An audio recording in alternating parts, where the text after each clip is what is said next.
You are standing in the center of a vast, dimly lit chamber carved from cold, unyielding sandstone.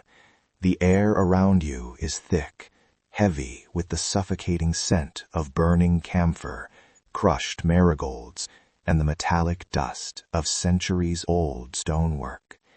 You hear nothing but the low, rhythmic beat of ceremonial drums echoing from a courtyard you are no longer permitted to see. The heavy wooden doors, reinforced with iron spikes, have just been pulled shut, the grinding of the iron hinges sounding like the ceiling of a vault. You stand in the shadows, listening to the receding footsteps of the guards, the rustle of heavy silk against stone, and the agonizingly slow drip of water from a hidden cistern. The light filtering through the intricate marble latticework casts fractured, cage-like shadows across the floor. You are waiting. You are waiting for a decree that has already been signed, in a room you will never enter, by men you may never speak to. It is the late autumn of 1192. The monsoon rains have passed, leaving the plains beyond the fortress walls dry and cracked, mirroring the absolute desolation of the future stretching out before you. You listen to the silence of the other figures in the room, figures cloaked in heavy veils, breathing softly, perfectly still, trapped in a breathless anticipation of a legal judgment that views them not as living, breathing individuals, but as currency, as borders, as treaties, written in flesh. What followed would shape their lives in ways few outside the palace ever understood. This wasn't a chaotic time of lawless warlords and random violence. This was an era of supreme, chilling, and terrifying order. When we look back at the sprawling empires of medieval India, at the towering fortresses of the Rajputs, or the vast bureaucratic expanse of the early Sultanates, we are taught to see grand architecture, military brilliance, and poetic romances. But pull back the curtain of mythology, and a darker, highly organized machine reveals itself. This was not a system driven by passion, it was a system driven by policy. The medieval courts of the subcontinent operated on meticulous ledgers, rigid lineages, and strict, unbreakable legal codes. In this world, a royal or noble marriage was never a union of souls. It was an acquisition. It was a cold, calculated merger of military assets, land rights, and political leverage. The rulers of these times did not leave their alliances to chance. Every marital contract was preceded by armies of scribes, astrologers, and ministers who calculated the exact political yield of a human life. They weighed dowries not just in gold, but in infantry, in war elephants, in strategic mountain passes. The bureaucracy of these alliances was staggering in its efficiency. Every detail of a woman's transfer from one ruling house to another was documented, verified, and sealed in wax. The systems were designed to strip away individual identity and replace it with state function. This normalization of human commodification was so deeply embedded in the daily administration of the empire that it was simply viewed as the natural order of the world. What they don't teach is that the true horror of this era did not lie in the battlefields, but in the quiet, methodical paperwork of the royal archives. To understand the cold mechanics of the past, you must look where the light rarely reaches, into the forgotten ledgers and the shadowed corridors of power. Here on the Dark Inquest History channel, we examine the shadows of these forgotten institutions, uncovering the historical truths that the official monuments try to hide. Let us zoom in on the human cost of this vast, unfeeling machinery. Imagine a young noblewoman, let us call her Princess Tarini, a name representing countless women whose real identities were swallowed by the archives. From the moment she could walk, her entire existence was curated for a singular, diplomatic purpose. Her education was not meant to empower her, but to make her a more valuable asset for export. When the time came, the marriage laws dictated her complete removal from everything she knew. She did not consent. She was simply informed. The journey to her new life was an exercise in systematic isolation. Placed inside a heavily draped palanquin, she was carried across hundreds of miles of unforgiving terrain. The curtains were never drawn back. She was not allowed to look upon the world, and the world was strictly forbidden from looking upon her. This was the physical manifestation of the law. She was property in transit, heavily guarded, entirely concealed. The silence of that journey, the agonizing days spent swaying in the dark, listening to the unknown world outside, was a psychological conditioning that prepared her for the total confinement of her future. Upon arrival at her new fortress, she was taken deep into the inner quarters, the zenana, a gilded cage designed by the empire's greatest architects. These spaces were beautiful, lined with mirrored glass and precious stones, but they were, above all, functional instruments of control. The high walls and narrow corridors were built to ensure that those within could never easily navigate their way out. The guards stationed at every threshold were not there to protect the women from the outside world. They were there to protect the state's investment from ever stepping out of line. Here, Tarini became a shadow. Her birth name was rarely spoken again. She was referred to only by her region of origin, a constant reminder that she was a living, breathing treaty, a foreigner forever watched, forever suspected, and forever bound by the rigid laws of her new masters. Inside these walls, the concept of waiting became a permanent state of being. The women waited for news from the outside. They waited for the fleeting attention of a ruler who viewed them as political tokens, and they waited for the political winds to shift, knowing their entire survival depended on the success or failure of men. They rarely saw. This was the true weight of the marriage laws. It was not just about the transfer of wealth. It was about the total, inescapable suspension of a human life. We uncover these quiet tragedies, not to sensationalize, but to remember the immense endurance of those who lived within these shadows. If you believe in facing the unvarnished, complex truths of our shared human past, walk with us in this mission and subscribe to the channel as we continue to delve deeper into the historical archives. The apparatus of control extended far beyond the physical walls of the fortress. It was woven into the very fabric of the legal and social texts of the era.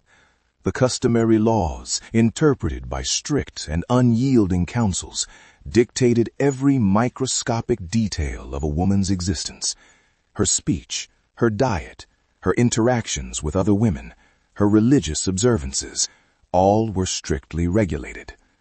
What history records is a society deeply committed to honor and piety. What wasn't written down, but was understood by every person living under these systems, was the absolute terror used to enforce that honor.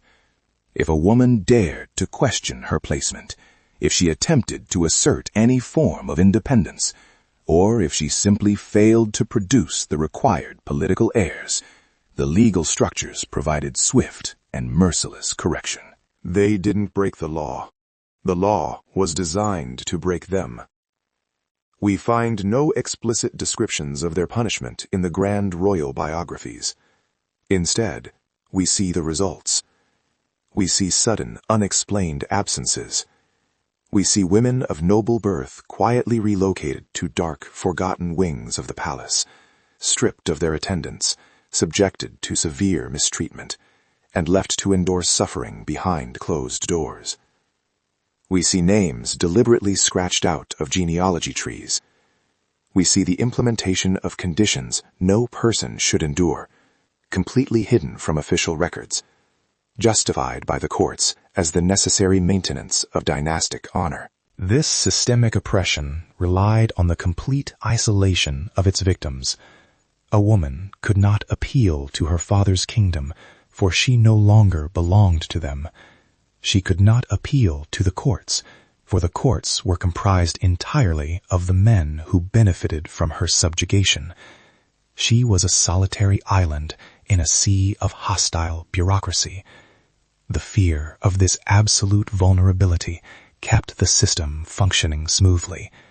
The rulers did not need to use public force against their own households.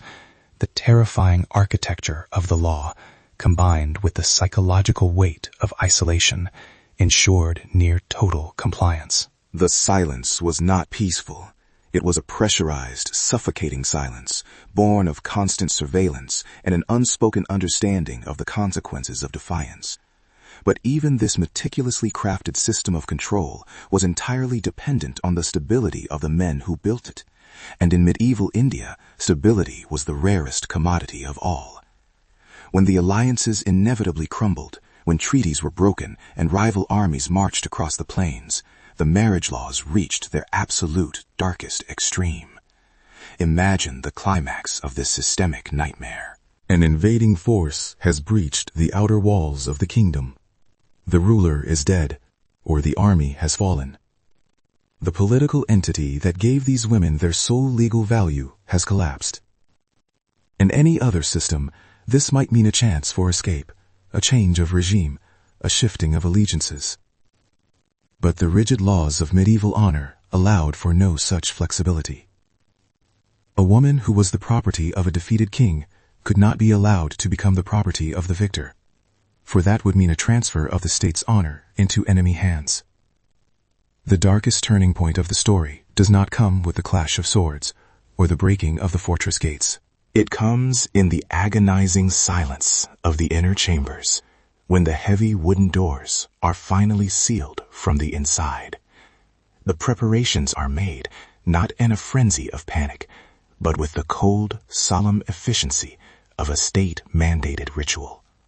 The legal codes, the cultural expectations, the weight of centuries of systemic conditioning leave no other path. This is the irreversible outcome. There is no chaos in this moment. There is only a terrifying, crushing inevitability. The torches in the underground vaults begin to burn low, casting long, wavering shadows against the stone. Sacred relics are quietly broken, symbolic of the end of a lineage. The handmaidens, the queens, the daughters, women who spent their entire lives divided by rank and political jealousy, are suddenly united in their final, inescapable mandate. They face a choice that is no choice at all. To survive would be to commit the ultimate treason against the laws that governed them. To survive would mean facing severe mistreatment and abuse at the hands of the conquerors, a suffering hidden from the light of day. And so the system demands a final act of compliance, an act of absolute erasure, to preserve the abstract concept of honor. You do not hear screaming in the archives. You hear only the heavy, suffocating silence of a profound betrayal. The very institution of marriage, which was supposed to secure their future, has instead engineered their ultimate destruction. The fading of the torches, the sealing of the subterranean doors, the quiet, collective descent into the dark, these are the symbolic moments of a system that valued geopolitical pride over human life. When the smoke finally cleared from the fortresses, it carried away not just the physical lives of these women, but their entire existence, leaving behind only the cold, unfeeling stones that had been their lifelong prisons. The aftermath of these events is perhaps the most chilling aspect of the medieval marriage laws. What history records is a heroic sacrifice, a glorious preservation of dynastic purity. The poets and the court historians, employed by the new regimes or the surviving relatives, immediately began the work of sanitizing the horror. They wrote sweeping ballads praising the bravery of the inner chambers. They built shrines. They elevated the victims to the status of minor deities, but buried in the archives is the absolute coercion that made such actions inevitable. The political consequences were swift. The conquering kings simply rewrote the land registries, claiming the empty territories. The treaties were nullified. The ledgers were closed. A new set of alliances was drawn up, and a new generation of women was placed into palanquins, completely unaware that they were stepping into the exact same machinery of control. The cultural memory of the society was deliberately shaped to erase the despair, the fear, and the profound injustice of the laws. By turning a systemic failure into a religious and cultural triumph, the ruling classes ensured that the underlying laws remained unquestioned. The suffering was not erased by time, but by design. The long-term effects on the society were devastating, establishing a permanent precedent where a woman's ultimate value was inextricably linked to her silence and her absolute submission to the fate of her male guardians. Their stories survived not in the grand official decrees, but in the folk songs sung quietly by women in the fields, in the spiritual narrative. They are the negative space in the painting of medieval history. We see the shape of their lives only by looking at the rigid boundaries that confined them.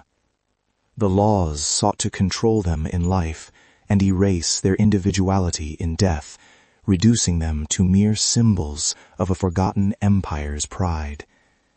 You do not find their truth in the elegant calligraphy of the royal decrees. You find it only in the vast, echoing silence they left behind. If you believe in honoring those who were systematically silenced by the structures of the past, join us, subscribe to Dark Inquest History, and help us ensure that the true human cost, buried deep within these archives, is never truly forgotten.